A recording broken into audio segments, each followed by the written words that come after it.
Hello viewers, আসসালামু আলাইকুম। Welcome back to my channel Surais kitchen. Surais কিচেনের আজকের আয়োজনে আমি আপনাদের তৈরি করে দেখাবো ম্যাঙ্গো আইসক্রিম। চলুন ম্যাঙ্গো আইসক্রিম বানানোর প্রসেসটি দেখে নেই। ম্যাঙ্গো আইসক্রিম বানানোর জন্য আমি একটি পাকা আম খুব ভালোভাবে ধুয়ে নিয়েছি এবং আমটিকে এখন কেটে নিচ্ছি।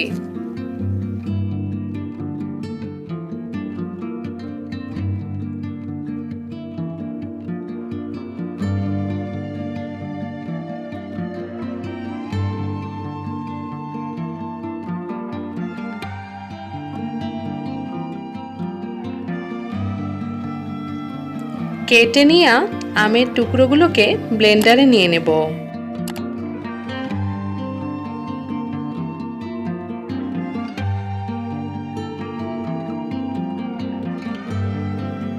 এবার এতে 3 টেবিল চামচ গুঁড়ো দুধ দিয়ে খুব ভালোভাবে ব্লেন্ড করে নিতে হবে। ব্লেন্ড করে নিয়েছি। এবার একটি বড় বোলে 1 কাপ পরিমাণ হুইপ ক্রিম নিয়ে খুব ভালোভাবে 2 মিনিট বিট করে নেব। বিট করার পর পাকা আমের পাল্প, 2 টেবিল চামচ আইসিং সুগার এবং 1/4 কাপ পানি দিয়ে আরও কিছুক্ষণ বিট করে নেব।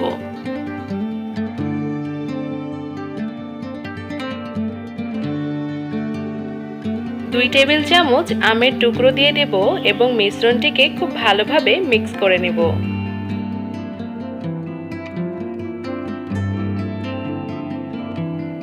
এবার পাউন্ড কেকের একটি মোল্ডে আইসক্রিমের মিশ্রণটি ঢেলে নেব। একটি ছোট বাটিতে পাকা আমের সামান্য পাল্প রেখে দিয়েছিলাম। এখন একটি চা চামচ দিয়ে মিশ্রণের উপর ঠিক এভাবে দিয়ে দেব।